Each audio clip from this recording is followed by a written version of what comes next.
Acoustics for open plan offices. There are several key acoustic considerations for office spaces.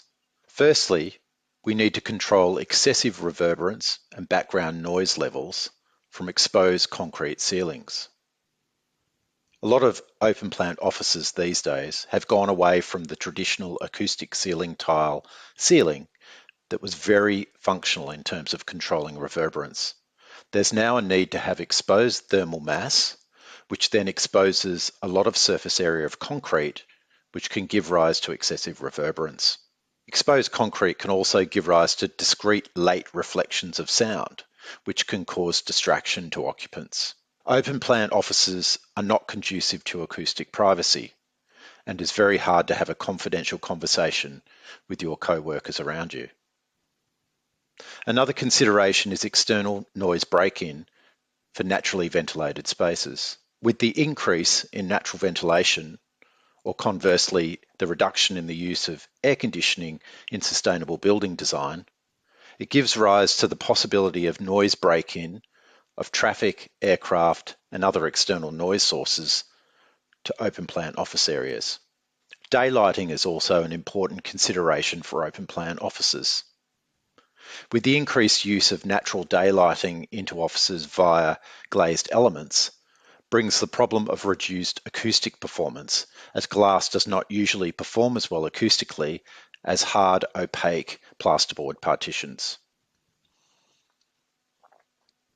When we're considering ceiling acoustic treatment, we have to consider how we integrate it with chilled beams and exposed thermal mass that is now common in office buildings. The best strategy is to include acoustically absorptive surface finishes where exposed mass is not required for energy use.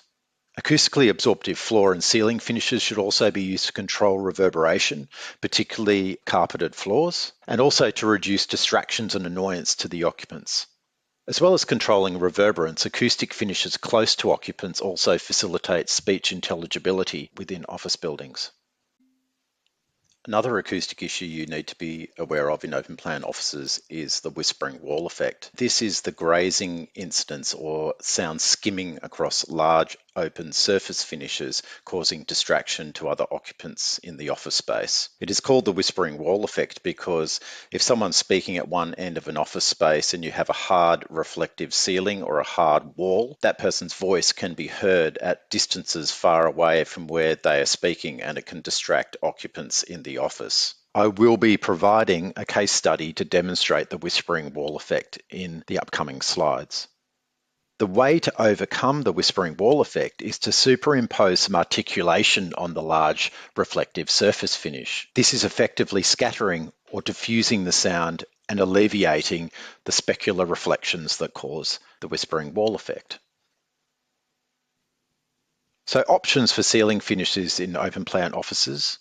Traditionally, acoustic ceiling tiles were used. These are mineral fibre acoustic ceiling tiles that are usually in the order of 10 to 12 millimetres thick. Because they are composed of mineral fibre, they actually have pores in them that cause frictional absorption or the conversion of sound energy to heat at very low levels, and are very effective at controlling reverberance across the low to high frequency range. They also mitigate the grazing reflections or the whispering wall effect off the ceiling surface. But these days, with the increased use of exposed concrete ceilings for thermal mass purposes, we now have a mostly reflective ceiling material that can cause major acoustic problems in terms of both reverberance control but also grazing incident sound. Reflections off the ceiling can travel further across open plan office spaces. So the mitigation strategies include trying to introduce absorptive finishes wherever we can, and also to obstruct these grazing incidence reflections.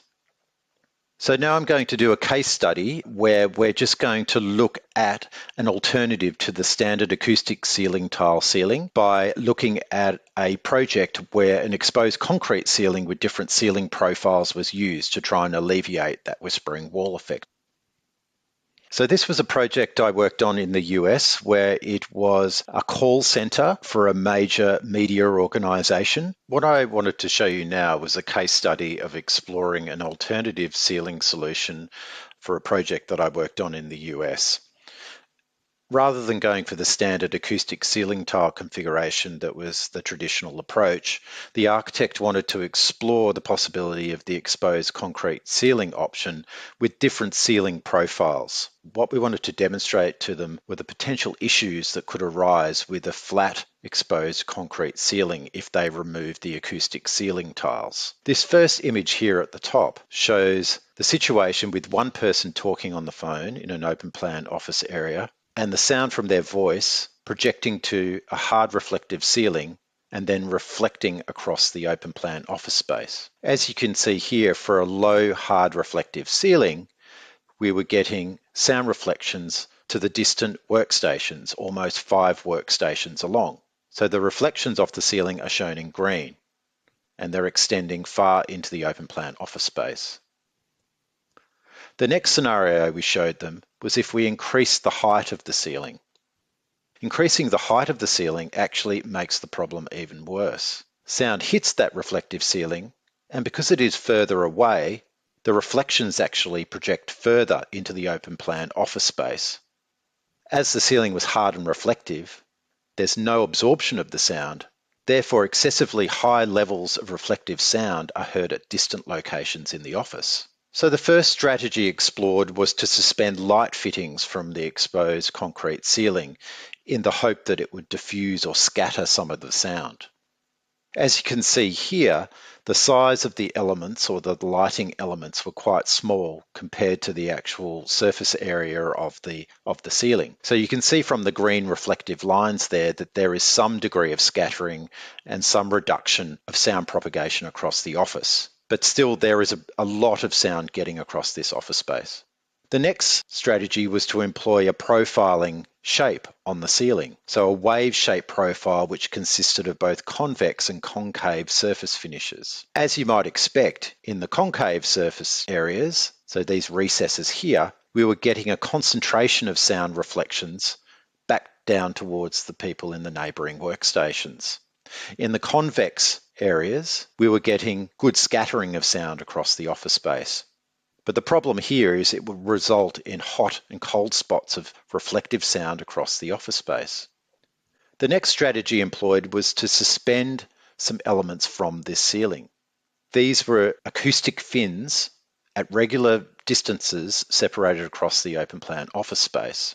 In this case here, they are 100 mil in depth and they are sound absorptive. So as you can see here, compared to having no fins, we are getting good reduction in sound across the open plan office space. There is still some sound propagation to the nearest 2 workstations. If we make the fins 200 mil in depth, you can see that scattering of sound across the open office space has been reduced. So the solution in this project was to include these 200 mil depth fins at regular distances across the open plan office area. Because the floor-to-floor height was also quite high, these elements were not seen to be obtrusive architecturally, so it was a good solution for the aesthetic of the office, as well as stopping sound propagation across the office. Also, by making these fins acoustically absorptive, they provided general reverberance control in the space.